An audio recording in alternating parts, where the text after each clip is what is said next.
अध्याय 421 सारणी को तोड़ना। ज्वलंत युद्ध क्षेत्र के भीतर 330 गुफा हवेलियां थीं, जिनमें से अधिकांश बाहरी क्षेत्र में स्थित थीं। इसमें खोजी गई गुफा हवेलियां भी शामिल थीं, जो 6 माकीज से संबंधित थीं, और इसी तरह ज्यूशे गुफा हवेली तक। नग्न आंखों के लिए एक विशेष पीले और उजाड़ पहाड़ के बारे में कुछ खास नहीं था। हालांकि इस पहाड़ के नीचे एक गुफा हवेली की उपस्थिति थी और पहाड़ के पास एक अमूर्त प्रभामंडल का हल्का संकेत था। प्रभामंडल ने 1 इंच भी अंतर छोड़े बिना पूरे पहाड़ को ढक लिया। ये ज्यूशे गुफा हवेली के बाहर की संरचना थी। यह इस संरचना के कारण ही था कि भले ही ड्रिफ्टिंग ब्लड मार्क्विस शिविर के कई विशेषज्ञ जानते थे कि पहाड़ के नीचे एक गुफा हवेली थी जिसने कई अवसरों का वादा किया था, वे केवल दूर से ही इसकी प्रशंसा कर सकते थे। ठीक इसी समय लेडी रेड सहित 7 लोगों का एक दल पहाड़ से कुछ ही दूरी पर एक शून्य में खड़ा था। बोन किंग, आप इस संरचना को कैसे तोड़ेंगे, यदि प्रभु स्तर के विशेषज्ञ भी इसके बारे में कुछ नहीं कर सकते? जानवर ने गुर्राते हुए कहा। चिंता न करें, बस प्रतीक्षा करें और देखें कि बोन किंग रहस्यमय तरीके से हंसा। विपिन ने बोन किंग पर एक नजर डाली और कहा कि फॉर्मेशन बेहद शक्तिशाली है। हमारे लिए इसे अपने दम पर तोड़ना बिल्कुल असंभव है।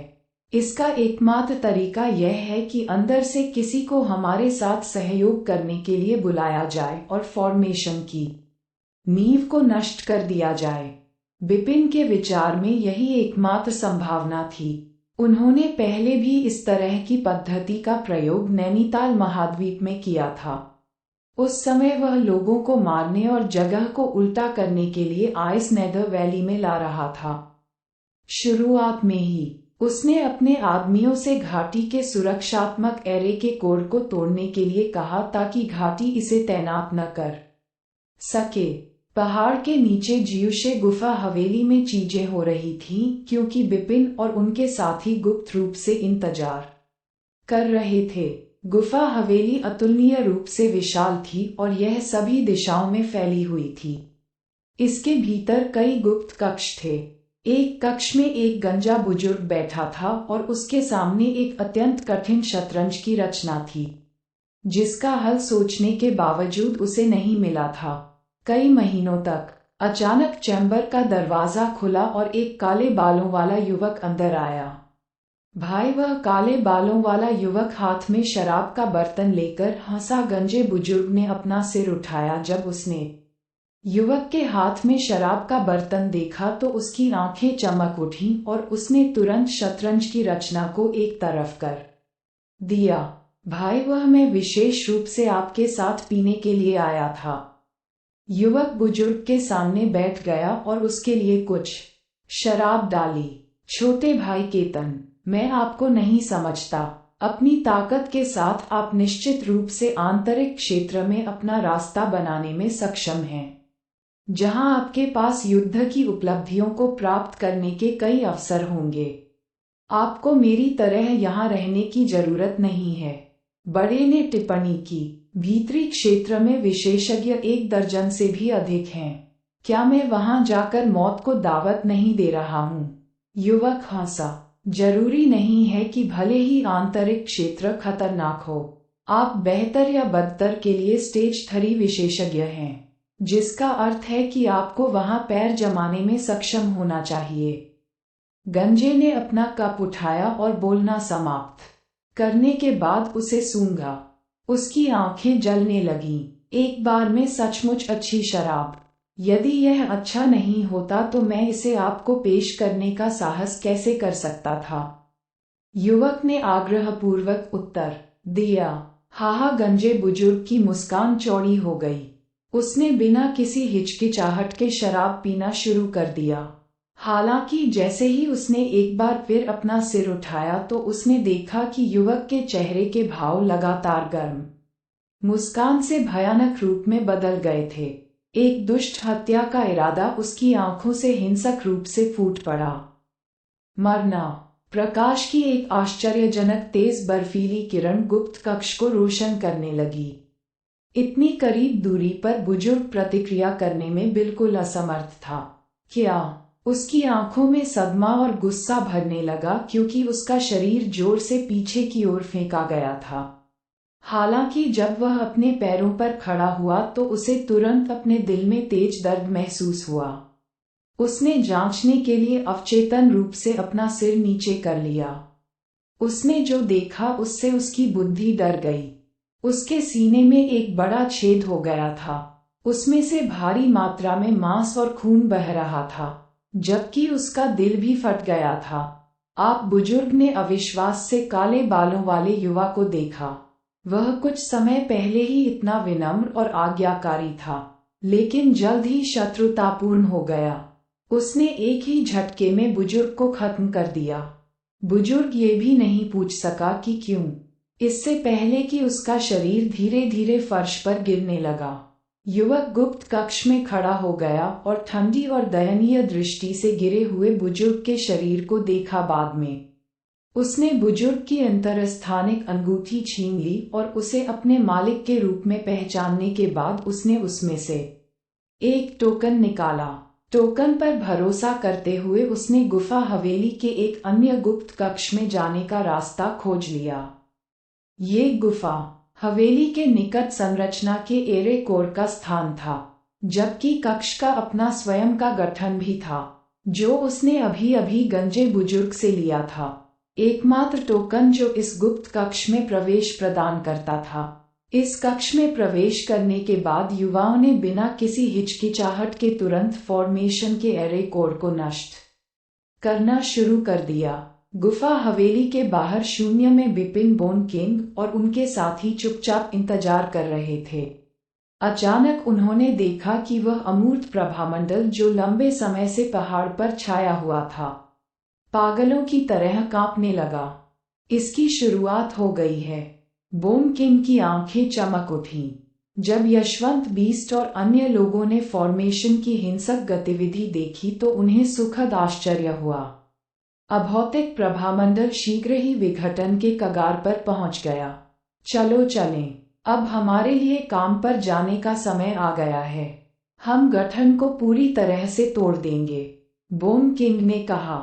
लेडी रेड के अपवाद के साथ अन्य 6 विशेषज्ञ एक साथ आगे बढ़े और फॉर्मेशन की ओर हर तरह के हमलों की लहरें पेश की। वह संरचना जो पहले से ही विघटन के कगार पर थी, 6 लोगों के हमलों से नष्ट हो गई। एक बार जब संरचना टूट गई तो जियुशे गुफा हवेली उनके सामने खड़ी एक नग्न युवा महिला की तरह बन गई। ठीक इसी समय एक आकृति गुफा से निकलकर उनके सामने प्रकट हुई। यह व्यक्ति कोई और नहीं बल्कि काले बालों वाला युवक था जिसने गंजे बुजुर्ग की हत्या कर दी थी और फॉर्मेशन के एरे कोर को पूरी तरह से नष्ट कर दिया था। क्या आप नहीं हैं केतन? यशवंत ने तुरंत पहचान लिया कि वह कौन है। अस्थि राजा यशवंत जानवर युवाओं ने एक एक करके उनका स्वागत किया। हाँ, जब मैंने इस मिशन को स्वीकार किया तो मुझे पहले से ही पता था कि एक अंदरूनी सूत्र संरचना को तोड़ने के लिए हमारे साथ सहयोग करेगा। हालांकि मुझे नहीं पता था कि यह कौन होगा और निश्चित रूप से यह नहीं सोचा था कि यह आप होंगे। बोन किंग खुशी से हंसे। मैं मूल रूप से ड्रिफ्टिंग ब्लड मार्क्विस के शिविर से था और मुझे बहुत पहले ही पेल मून मार्क्विस के लिए एक गुप्तचर के रूप में भेजा गया था। मैंने आज केवल जियुशे गुफा हवेली पर कब्जा करने के लिए खुद को उजागर किया। केतन भी हंसे। ये सुनकर बिपिन और अन्य लोगों को अंततः सब कुछ समझ में आ गया। ठीक है, अब और समय बर्बाद न करें क्योंकि संरचना टूट गई है। हमें शुरुआत करनी चाहिए। बोन किंग के शरीर से हत्या के इरादे का एक झोंका निकला। अध्याय 422। 2 दिन। पेल मून मार्क्विस के शिविर में सबसे मूल्यवान गुफा हवेली में से एक के रूप में ये स्थान न केवल बाहरी रूप से एक शक्तिशाली संरचना द्वारा संरक्षित था, बल्कि आंतरिक रूप से हर समय कई विशेषज्ञों द्वारा संरक्षित था। हालांकि ये विशेषज्ञ ज्यादातर औसत दर्जे के थे और उनमें से केवल 2 ही उत्कृष्ट थे। उनमें से एक केतन था जबकि दूसरा गंजा बुजुर्ग था। वे दोनों स्टेज 3 के विशेषज्ञ थे। निस्संदेह केतन ड्रिफ्टिंग ब्लड मार्क्विस द्वारा तैनात किया गया एक छछूंदर निकला, जबकि एल्डा की पहले ही हत्या कर दी गई थी, जिसके परिणामस्वरूप स्टेज 2 विशेषज्ञों का एक समूह ही रह गया था। उन्होंने भी गठन में हुए परिवर्तनों का पता लगाया था। क्या चल रहा है? गठन वास्तव में टूट रहा है। ये केतन है जिसने एल्डहे को मार डाला और अब फॉर्मेशन के एरे कोर को नष्ट कर दिया है। दमित, मैं विश्वास नहीं कर सकता कि केतन एक जासूस है। शिविर स्थल पर शीघ्र संदेश भेजें। जियूशे गुफा हवेली में हंगामा मच गया। पेल मून मार्क्विस के अधीन काम करने वाले ये स्टेज 2 विशेषज्ञ उस समय सदमे से पीले पड़ गए जब फॉर्मेशन पूरी तरह से टूट गया और बिपिन एंड कंपनी उनके सामने आ गई। केतन ने कहा, मैंने यहाँ स्टेज 3 के एकमात्र विशेषज्ञ को मार डाला है। बाकी तो स्टेज 2 के विशेषज्ञ हैं। उनसे हमें कोई खतरा नहीं है।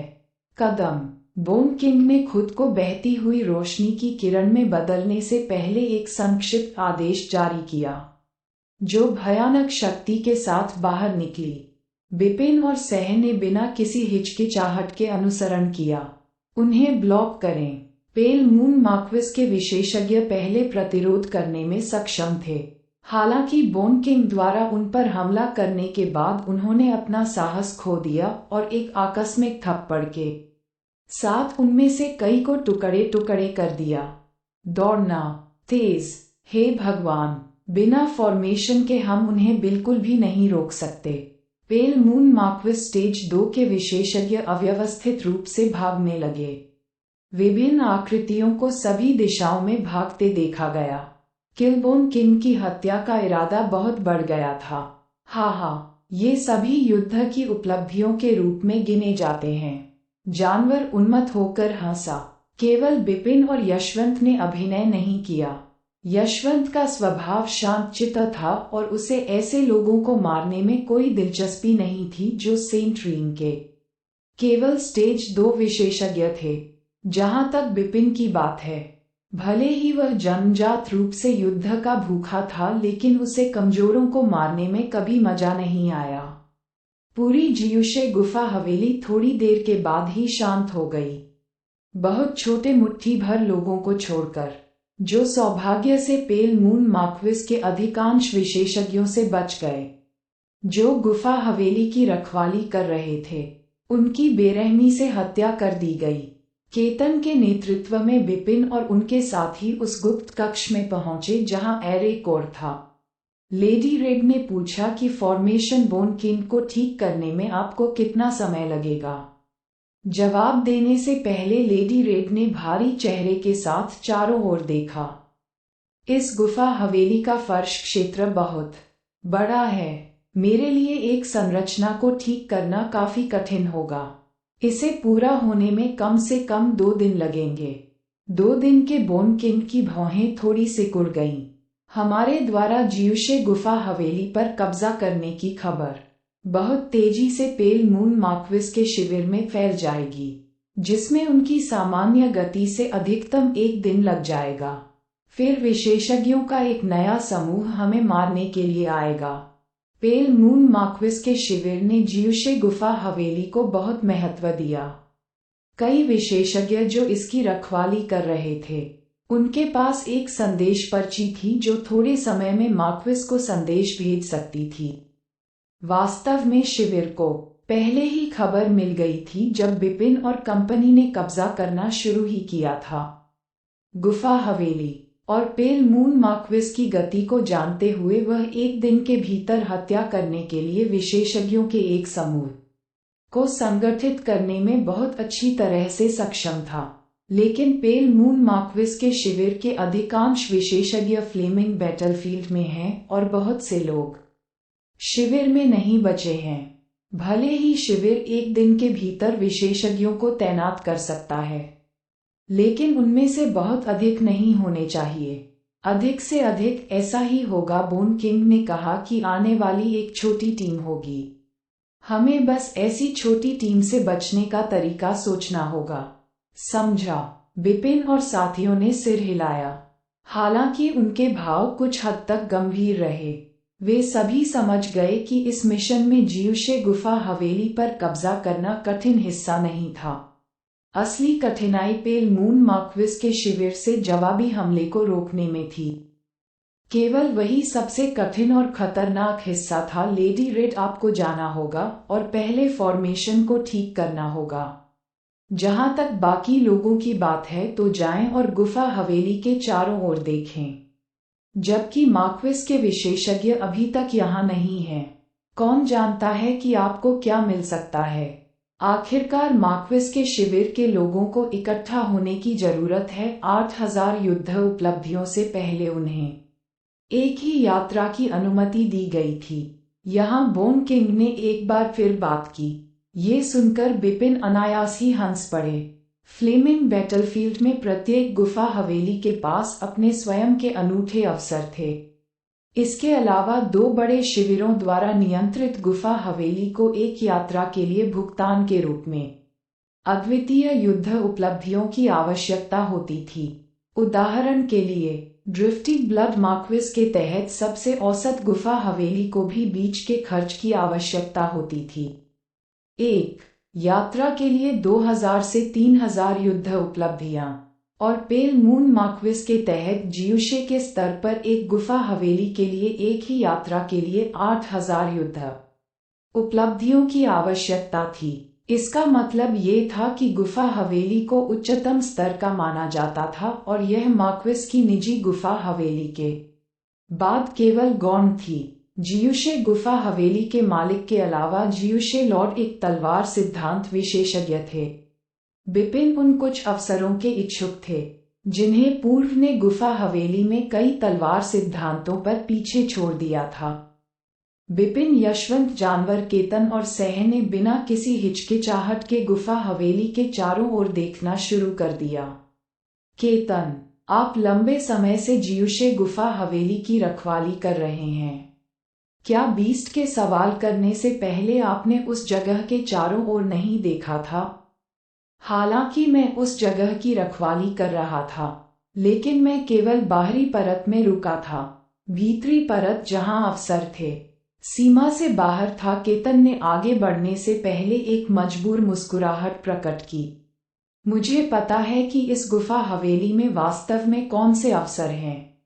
ओह, बिपिन ने एक नजर केतन पर डाली। मेरे पीछे आओ। बाद वाला आगे चला और रास्ता दिखाया। जब बिपिन और उनके साथी जियूशे गुफा हवेली पर कब्जा कर रहे थे तो दूर पेल मून मार्क्विस के शिविर में चीजें हो रही थीं, जो ज्वलंत युद्ध क्षेत्र के किनारे पर स्थित था। एक विशाल तंबू के मध्य में 3 सिंहासन थे जिन पर 3 व्यक्ति बैठे थे। इन 3 लोगों में से प्रत्येक की आभा असामान्य रूप से भयानक थी। वे सेंट दायरे के स्तर से बहुत ऊपर थे और जाहिर तौर पर 3 प्रभु स्तर के सुपर प्राणी थे। हालांकि उनके भाव इस समय कुछ ज्यादा ही विभत्स थे।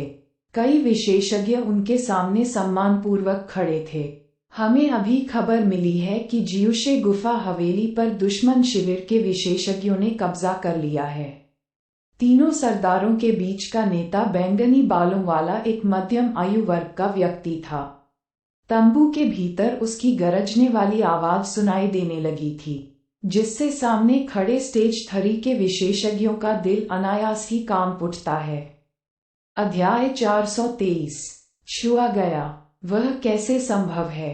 जियूशे गुफा हवेली पर वास्तव में कब्जा कर लिया गया है। जियूशे गुफा हवेली के बाहर मेरे शिविर द्वारा एक क्रूर रूप से शक्तिशाली संरचना स्थापित की गई है। भले ही कई लॉर्ड्स ने एक साथ काम किया हो, इसे तोड़ना बहुत मुश्किल होना चाहिए था। जो विशेषज्ञ सम्मानपूर्वक खड़े थे, उन्हें जब फॉर्मेशन के बारे में पता चला तो वे चौंक गए। बैंगनी बालों वाला हट्टा कट्टा अधेड़ उम्र का आदमी केतन को जारी रखता है, जो जियूशे गुफा हवेली की रक्षा करने वाले 2 स्टेज थरी विशेषज्ञों में से एक था। जो ड्रिफ्टिंग ब्लड मार्क्विस द्वारा भेजा गया एक जासूस था। उसने ही दुश्मन विशेषज्ञों के साथ साजिश रची और गुफा हवेली पर कब्जा करने में उनकी मदद की। मैं एतद्वारा आदेश देता हूं कि केतन को सर्वोच्च प्राथमिकता वाले हत्या लक्ष्य के रूप में वर्गीकृत किया जाएगा और शिविर में उससे संबंधित किसी भी विशेषज्ञ से गहन पूछताछ की जाएगी। जो कोई भी उससे निकटता से संबंधित पाया जाएगा उसे तुरंत मार दिया जाएगा। आदेशों की श्रृंखला सौंपे जाने के बाद बैंगनी बालों वाला मोटा अधेड़ उम्र का व्यक्ति फिर से बोलने लगा। मेरा शिविर 101 गुफा हवेली को नियंत्रित करता है, जिनमें से जियुशे गुफा हवेली 3 मार्क्विस गुफा हवेली के मूल्य में केवल गौण है।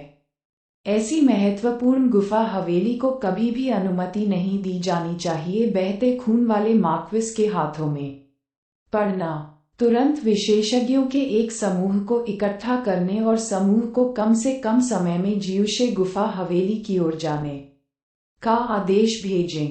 जब तक दुश्मन ने अभी तक मजबूत पैर नहीं जमाए हैं और एक संरचना को ठीक नहीं किया है, तब तक जियुशे गुफा हवेली को वापस ले लें। हाँ, स्टेज 3 के विशेषज्ञों ने गंभीरता से स्वीकार किया। वैसे क्या ऋतिक कुछ समय पहले ही आंतरिक क्षेत्र की ओर नहीं निकला है? उसे अब तक बाहरी क्षेत्र तक पहुंच जाना चाहिए। जियुशे गुफा हवेली की यात्रा के लिए उसे तुरंत संदेश भेजें। उसकी सहायता से पुनः कब्जा करना मुश्किल नहीं होगा। अन्य 2 लॉर्ड्स ने अपना सिर हिलाया। जाहिर तौर पर उन्हें ऋतिक पर पूरा भरोसा था, जिसका उल्लेख बैंगनी बालों वाले व्यक्ति ने किया था। इस आदेश को सौंपे जाने के बाद विशेषज्ञों के एक समूह को इकट्ठा होने और रवाना होने में केवल आधा दिन लगा। समय की कमी के कारण विशेषज्ञों ने बस अपने अंतरिक्ष यात्रा मंत्रों का उपयोग करके टेलीपोर्ट किया और तुरंत बाहरी क्षेत्र में पहुंच गए। बिपिन और उनके साथी अभी भी जियुशे गुफा हवेली के अंदर चारों ओर देख रहे थे।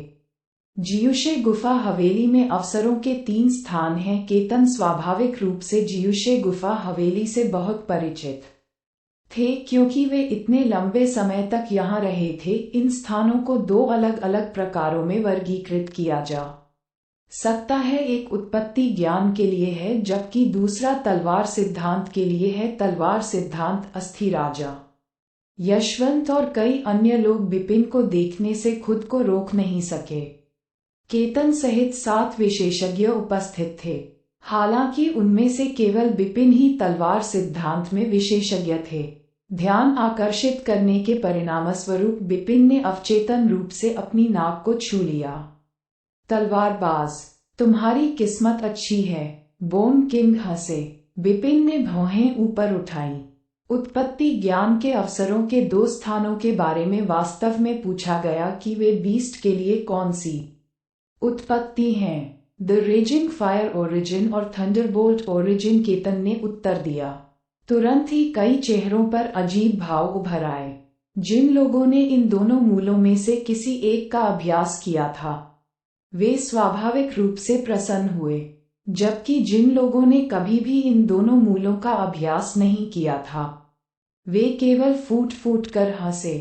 स्वॉर्ड सिद्धांत के लिए अवसर उस गुप्त कक्ष में है। आप स्वॉर्ड मास्टर, केतन ने कहा, आप अंदर जा सकते हैं। बिपिन ने बिना किसी हिचकिचाहट के सिर हिलाया और गुप्त कक्ष की ओर चल दिया। दोस्तों, क्या आप भी अंदर जाकर देखना नहीं चाहते? केतन ने बोन यशवंत एंड कंपनी की ओर देखा। कोई बात नहीं, हम तलवार सिद्धांत में बिल्कुल भी पारंगत नहीं हैं।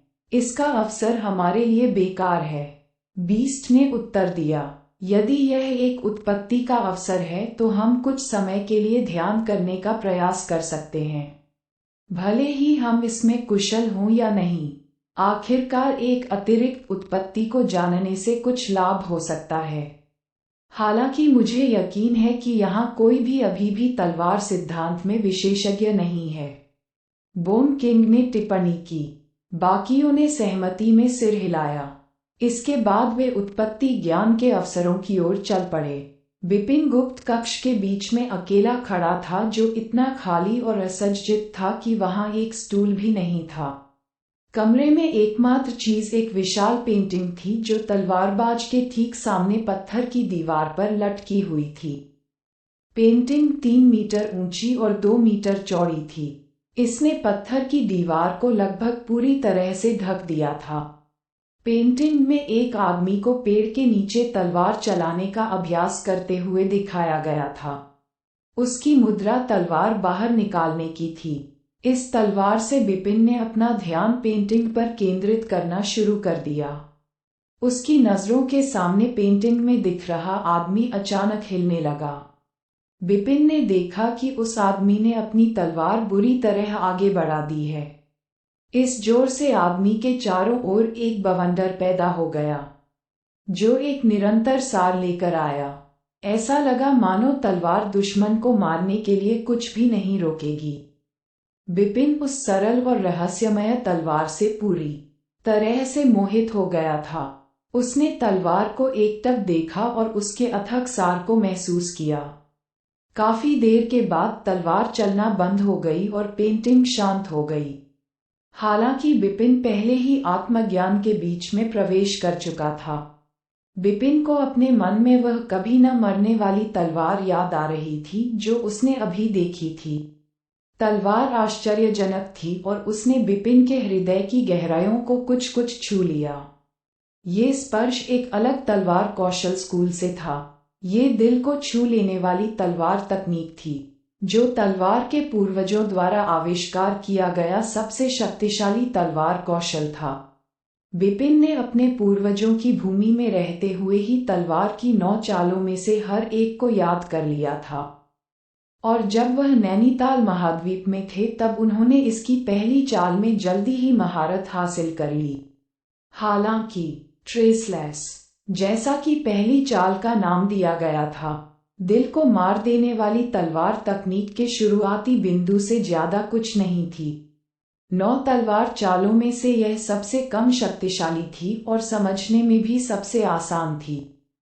जहां तक इसकी शक्ति का सवाल है, ट्रेसलेस केवल प्रथम श्रेणी की तलवार तकनीक जितनी ही अच्छी थी।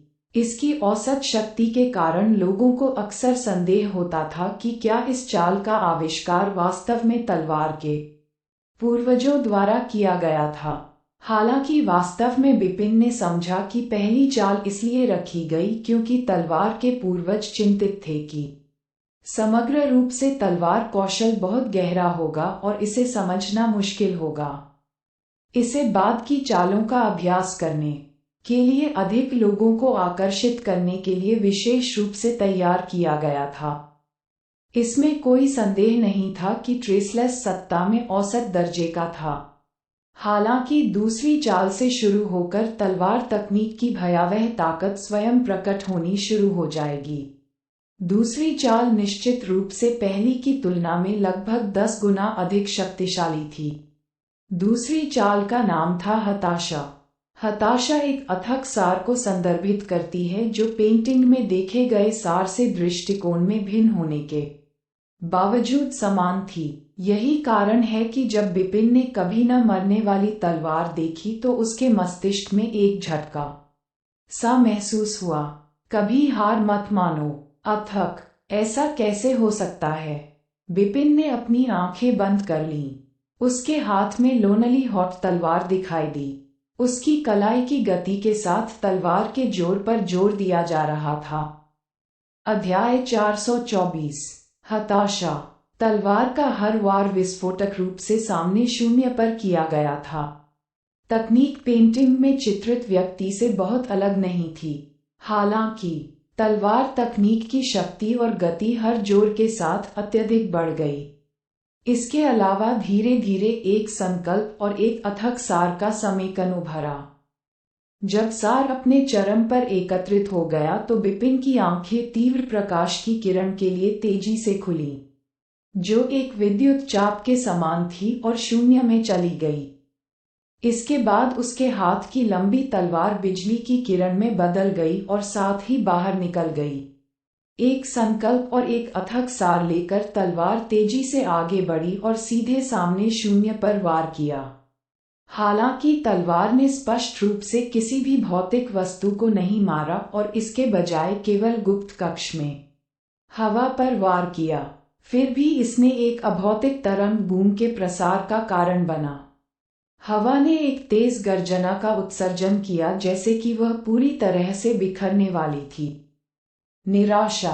बिपिन ने अपनी लंबी तलवार म्यान में रख ली।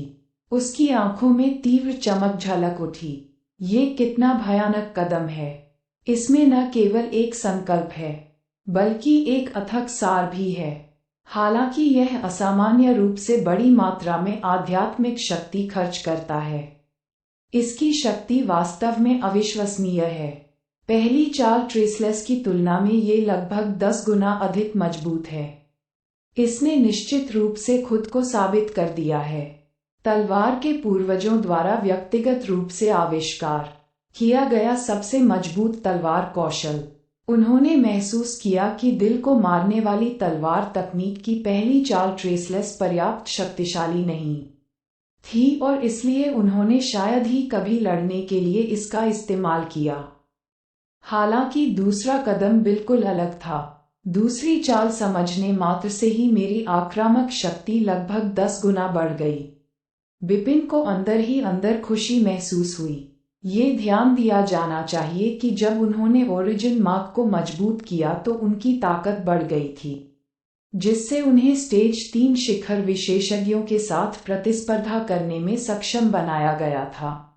अब दिल को मारने वाली तलवार तकनीक की दूसरी चाल को समझने के बाद उनकी अधिकतम आक्रामक शक्ति लगभग 10 गुना बढ़ गई थी। इसका मतलब ये था कि आक्रामक शक्ति के मामले में उसने स्टेज 3 के अधिकांश विशेषज्ञों को पीछे छोड़ दिया था, कम से कम स्टेज 3 के शिखर विशेषज्ञ जो यशवंत और बीस्ट के साथ आए थे, निश्चित रूप से आक्रामक शक्ति के मामले में उनकी तुलना नहीं कर सकते थे और न ही यह स्पष्ट था कि बोन किंग, जो उनमें से सबसे मजबूत था और स्वर्ग विरोधी स्तर और उससे नीचे बेजोड़ था, सपना, और यह केवल आक्रामक शक्ति के बारे में था।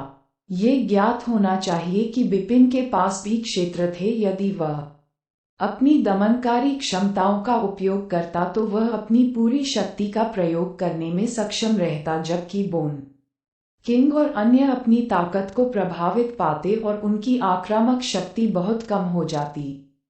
मेरी गति और रक्षात्मक कौशल उत्कृष्ट हैं और मेरे आत्म संरक्षण के तरीके बेहद मजबूत हैं। फ्लेमिंग बैटलफील्ड में सेंट क्षेत्र के अनगिनत विशेषज्ञों में से केवल कुछ ही मेरे मुकाबले के हैं। मेरी एकमात्र कमजोरी यह थी कि मेरे आक्रामक कौशल सबसे शक्तिशाली नहीं थे, लेकिन अब है दिल को छू लेने वाली तलवार तकनीक की दूसरी चाल समझ में आ गई। ये कमजोरी पूरी तरह से दूर हो गई है। मेरी समग्र ताकत पूरी तरह से नए स्तर पर पहुंच गई है।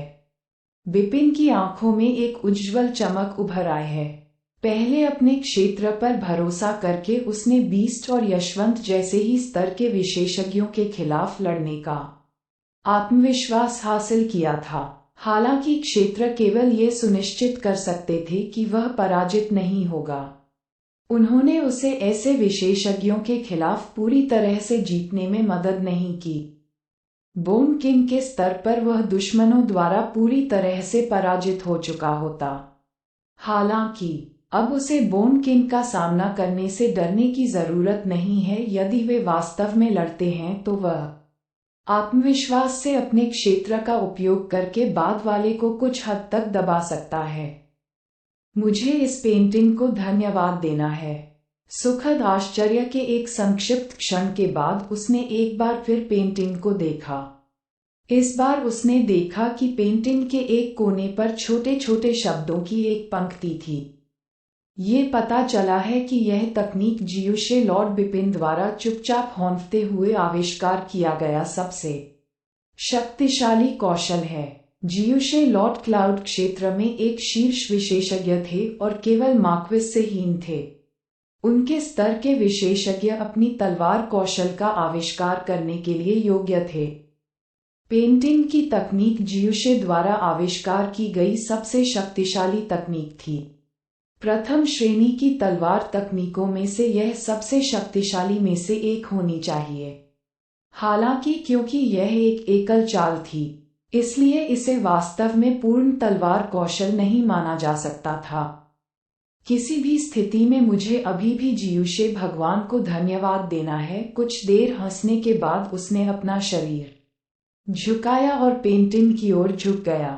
तभी उसने चुपचाप अपना शरीर घुमाया और गुप्त कक्ष से बाहर निकल गया। वह गुफा हवेली के मुख्य महल की ओर गया और वहां बोन किंग को अकेले देखा। उसने अनुमान लगाया कि यशवंत जानवर और बाकी लोग अभी भी ओरिजिन्स के लिए अवसरों के 2 स्थानों पर थे। बिपिन को इतनी तेजी से आते देखकर बोन किंग आश्चर्यचकित रह गया। उसने बाद में हंसते हुए पूछा कि यह कैसा था? क्या आपको कुछ हासिल हुआ? सचमुच? बिपिन ने हंसते हुए सिर हिलाया। आपके चेहरे के भाव के आधार पर लाभ काफी बड़ा रहा होगा, बोन किंग ने रुचि के साथ टिप्पणी की। बिपिन ने कोई उत्तर नहीं दिया, लेकिन मन ही मन सिर हिलाया। ये लाभ वास्तव में इस हद तक बहुत बड़ा था कि उसे सुखद आश्चर्य हुआ। भले ही इस मिशन का अंतिम कार्य पूरा न हो सका और युद्ध की 10,000 उपलब्धियां प्राप्त न हो सकीं, तब भी उन्हें बुरा नहीं लगेगा, क्योंकि उनका लाभ पहले से ही बहुत बड़ा था। बोन किंग ने मुख्य महल में बिपिन के साथ चुपचाप बातें करना शुरू कर दिया। लेकिन अचानक तेज आवाज आई।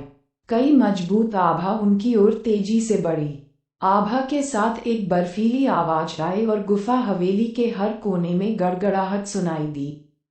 आप सभी में जियुशे गुफा हवेली पर कब्जा करने का कितना दुस्साहस है। आप में से कोई भी यहाँ से जीवित नहीं जाएगा। बिपिन और बोन किंग के चेहरे पहले की तरह गंभीर हो गए। वे आ गए हैं। बोन किंग की आवाज में थोड़ा भारीपन था। अभी केवल आधा दिन ही हुआ है। पेल मून मार्क्विस का शिविर जल्दी से शुरू हो गया है। वास्तव में, बिपिन ने बुदबुदाया। Swish swish swish swish. लगभग तुरंत ही यशवंत बीस्ट एंड कंपनी मुख्य महल के भीतर प्रकट हुई। लेडी रेड, आप फॉर्मेशन को ठीक करना जारी रखेंगी। बाकी सभी लोग मेरे पीछे आ जाएंगे। जैसे ही बोन किंग ने बात की, लेडी रेड को छोड़कर पार्टी तेजी से गुफा हवेली से बाहर निकलने की ओर बढ़ गई और तेजी से बाहर ऊपरी शून्य तक पहुंच गई। जैसे ही वह गुफा से बाहर निकला, बिपिन ने देखा कि सामने शून्य के बीच में कई आकृतियां खड़ी थीं। उनमें युवा और बूढ़े पुरुष और महिलाएं शामिल थीं। उनमें से कुल मिलाकर 9 थे और उनकी आभा असाधारण रूप से मजबूत थी। उनमें से हर एक स्टेज 3 शिखर विशेषज्ञ था। उनमें से नेता एक खून से लथपथ राक्षसी युवा था, जिसकी राक्षसी आंखें किसी के भी दिल को घायल कर सकती थीं। लपकना अभय। राक्षसी युवक को देखकर बोन किंग भी अपने शिष्यों को सिकुड़ने से नहीं रोक सका। बोन किंग की तरह अभय फ्लेमिंग बैटलफील्ड के विशेषज्ञों में से एक थे, जो स्वर्ग विरोधी स्तर के सबसे करीब थे। उनके काम करने का तरीका विलक्षण था और उन्होंने खुद को मार्क्विस की उपाधि दी थी, जबकि ताकत में वह बोन किंग के समान थे। उनका भय कारक था, बाद वाले की तुलना में काफी अधिक था। उनके अलावा अन्य 8 आगमनकर्ता आंतरिक क्षेत्र में बेहद प्रसिद्ध थे और असाधारण रूप से शक्तिशाली थे, जिनमें अभय भी शामिल था। उनमें से 9 की संयुक्त ताकत बिपिन की 7 सदस्यीय पार्टी से कहीं अधिक थी। अध्याय 425। एक भयंकर युद्ध। तो यह वास्तव में आप बोन किंग हैं? खून से सने राक्षसी युवक अभय ने बोन किंग और उसके साथी की ओर देखा। आपके पास निश्चित रूप से पेल मून मार्क्विस के शिविर के भीतर जियुशे गुफा हवेली के रूप में अत्यधिक मूल्यवान स्थान पर कब्जा करने के लिए अपने लोगों का नेतृत्व करने की कुछ हिम्मत है। अभय, मुझे यकीन है कि आप बकवास करने नहीं आए हैं, बोन किंग ने उदासीन स्वर में जवाब दिया।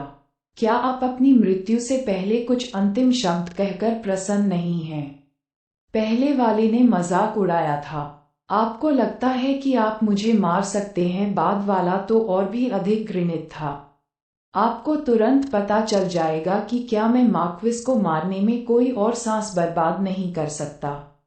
स्विश स्विश स्विश, बहती हुई प्रकाश की किरणें हवा में जानलेवा ढंग से फैल गईं। अभय को मुझ पर छोड़ दो और दूसरों की देखभाल करते समय सावधान रहो। केतन सबसे कमजोर है, तुम्हें बस उनमें से एक को फंसाना है। बोलने के बाद बोन किंग बिपिन स्वॉर्ट्समैन की ओर मुड़ा। अब ये देखने का समय है कि तुम क्या बना हो। हाँ, बिपिन ने अपना सिर हिलाया और तुरंत रोड को अंडरवर्ल्ड और टेनफोल्ड दायरे में बुलाया। दोनों क्षेत्र एक रक्त नदी में बदल गए जो दुश्मनों की ओर बढ़ी। आगे बढ़ रहे अभय और साथी क्षण भर के लिए स्तब्ध रह गए। ये अजीब लोग उनके बीच में होने मात्र से ही मुझे भारी दमन का कारण बन रहे हैं। यह व्यक्ति संभवतः तलवारबाज है जो हाल ही में आंतरिक क्षेत्र में प्रमुखता से आया है। मैंने लंबे समय से सुना है कि उसके लोग कुछ और हैं और ऐसा प्रतीत होता है कि वे उस पर खरे उतरते हैं। उनकी प्रतिष्ठा। अभय का चेहरा गंभीर हो गया। हालांकि यह केवल उसकी दायरे की तकनीकें हैं जो परेशान कर रही हैं। उसकी ताकत बहुत ही औसत है। स्पेक्टर कार्रवाई करने और उसे मारने का अवसर ढूंढता है। हाँ, अभय के पीछे काले लबादे में लिपटी एक खूबसूरत महिला थी जिसने धीरे से स्वीकार किया। वे दोनों स्पष्ट थे कि बिपिन के दायरे एक चिंता का विषय थे जिसका यथाशीघ्र ध्यान रखना सबसे अच्छा था। मारना। बोन किंग की आंखों में हत्या का इरादा उभर आया। वह दुश्मनों पर जानलेवा हमला करने वाला पहला व्यक्ति था, जबकि उसके बगल में ही यशवंत बीस्ट और उसके साथियों ने तेजी से पीछा किया। स्विश स्विश स्विश स्विश, वज्र के समान तेज ये आकृतियां तुरंत रक्त नदी को पार कर गईं और पेल मून मार्क्विस के विशेषज्ञों के सामने प्रकट हुईं। लोगों के कारण हुए दमन के तहत उनकी गति हमारी तुलना में काफी तेज है। अभय की निगाहें गंभीर थीं। वह पहले व्यक्ति होंगे जिनके लिए बोन किंग आए थे। अभय, हमें लड़े हुए काफी समय हो गया है। बोन किंग का किरदार निभाने का समय आ गया है। कौन डरा हुआ है? अभय ने सूंघते हुए कहा। एक पंखे के आकार की चाप की रोशनी चमकी और उसके हाथों में एक रक्त लाल दुष्ट छुरी दिखाई दी जिसमें एक राक्षसी शक्ति थी। हालांकि यह पहली श्रेणी का नहीं था, यह निश्चित रूप से दूसरी श्रेणी के सबसे अच्छे में से एक था। प्रतिक्रिया में बोन किंग क्रोधित और क्रूर था। उसने तुरंत एक हथेली पर थप्पड़ मारा जो आगे एक राजसी पर्वत के समान था। जब बोन किंग और अभय एक दूसरे पर वार कर रहे थे तो दोनों तरफ के अन्य विशेषज्ञों ने भी तुरंत ऐसा ही किया। पहले पेल मून मार्क्विस की पार्टी बिपिन के दस्ते की तुलना में काफी मजबूत थी और क्योंकि उसके पास बाद वाले की तुलना में 2 अधिक स्टेज 3 पीक विशेषज्ञ थे, इसलिए उसे उचित रूप से पूर्ण लाभ होना चाहिए था। हालांकि दमन के कारण ये लाभ बहुत कम मात्रा में कम हो गया था। बिपिन के दायरे, उदाहरण के लिए यशवंत को लें, उसकी ताकत पहले से ही बहुत अधिक थी, लेकिन लोगों के कारण वह अब स्टेज 3 के 2 चरम विशेषज्ञों के खिलाफ आसानी से अकेले लड़ सकता था। ये बीस्ट के लिए भी गया। अन्य लोगों में केवल केतन कुछ हद तक कमजोर था, लेकिन रियल्म्स के प्रभाव के कारण वह एक प्रतिद्वंद्वी स्टेज 3 पीक विशेषज्ञ को फंसाने में कामयाब रहा, जो उसकी पकड़ से बाहर निकलने में असमर्थ था। जहां तक बिपिन की बात है तो हर किसी का मानना था कि यद्यपि उनकी क्षेत्र तकनीक शक्तिशाली थी, लेकिन उनकी वास्तविक ताकत औसत थी और वह इसके बजाय अधिक से अधिक एक चरण 3 शिखर विशेषज्ञ से निपटने में सक्षम होंगे। वूश वूश वूश, बिपिन ने तलवार की रोशनी की एक के बाद एक किरणें मारी। हालांकि ऐसा लग रहा था कि वह लापरवाही से ऐसा कर रहा था, वास्तव में हर हमले में महान शक्ति थी। उसके पीछे 2 विशाल तलवार सोल फैंटम उठे। उनकी सहायता से उसका हर वार स्टेज 3 के शिखर की दहलीज तक पहुंच गया। उनका प्रतिद्वंद्वी हरे कपड़े पहने एक बुजुर्ग था। जो युद्ध की ताकत के मामले में तीसरे चरण के शिखर पर था। हालांकि बिपिन की तलवार की रोशनी की निरंतर धारा के तहत बुजुर्ग असहाय हो गया, जैसे पहले कभी नहीं हुआ था। बाद वाले ने बड़ी मेहनत से अपने हाथ में लंबे डंडे को घुमाया और एक दूसरे पर वार किया। पहले वाले के साथ बार बार, लेकिन हर आदान प्रदान में बुरा ही हुआ। बीस्टर्ड वह कौन था जिसने कहा था कि इस तलवारबाज की ताकत औसत है, भले ही उसके क्षेत्र मजबूत हैं। बुजुर्ग ने अपने दिल में रोना शुरू कर दिया। उसका हर वार चरण 3 के चरम की दहलीज तक पहुंचता है। यहाँ तक कि इन क्षेत्रों के बिना भी मैं शायद हरा नहीं पाऊंगा उसके, और उनके साथ मैं बिल्कुल भी मेल नहीं खाता। युद्ध के मैदान के विभिन्न हिस्सों से बोन किंग, यशवंत जानवर और बाकी लोगों ने देखा कि क्या हो रहा था, और वे अपनी खुशी प्रकट करने से खुद को नहीं रोक सके। तलवारबाज ने अच्छा काम किया, बोन किंग ने टिप्पणी की। हाँ, ऐसा लगता है जैसे मैंने तुम्हें कम आंका। स्वॉर्ड्समैन बीस्ट बेशर्मी से हंसा। पहले जब वे बोन किंग की गुफा हवेली में मिले थे तो उन्होंने बिपिन का कुछ हद तक उपहास किया था और महसूस किया था कि बिपिन केवल रियल्म तकनीक में ही अच्छा था। उसने बिपिन की वास्तविक ताकत को पूरी तरह से कम कर दिया था। लेकिन अब पेल मून मार्क्विस के एक विशेषज्ञ के खिलाफ बाद की लड़ाई को देखकर उन्हें अंततः समझ में आया कि इस मिशन के लिए बिपिन का महत्व उनसे कहीं अधिक था। ये तलवारबाज के क्षेत्र के कारण ही था कि वे गंभीर रूप से कमजोर लाइनअप होने के बावजूद पेल मून मार्क्विस के शिविर के विशेषज्ञों से मुकाबला करने में सक्षम थे। इसके अलावा बिपिन ने खुद अद्भुत ताकत का प्रदर्शन किया था और स्टेज 3 के शिखर विशेषज्ञ को पूरी तरह से मात दे दी थी। इसके विपरीत पेल मून मार्क्विस के शिविर के विशेषज्ञों की अभिव्यक्तियां बहुत ही भयानक थीं। इस तलवारबाज की ताकत जाहिर तौर पर अफवाहों से कहीं अधिक मजबूत है। ये स्टेज 3 के चरम पर पहुंच गया है। उसके दायरे एक बहुत बड़ी समस्या हैं। भूत अभय ने धीरे से पुकारा। एक खामोश भूत जैसी आकृति आगे बढ़ी। यह वह पतली महिला थी जो काले बागे के नीचे छिपी हुई थी।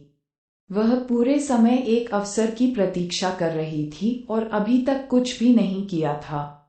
हालांकि अभय की बातें सुनकर वह आखिरकार आगे बढ़ गई। बिपिन अभी भी हरे कपड़े पहने बुजुर्ग के खिलाफ लड़ रहा था।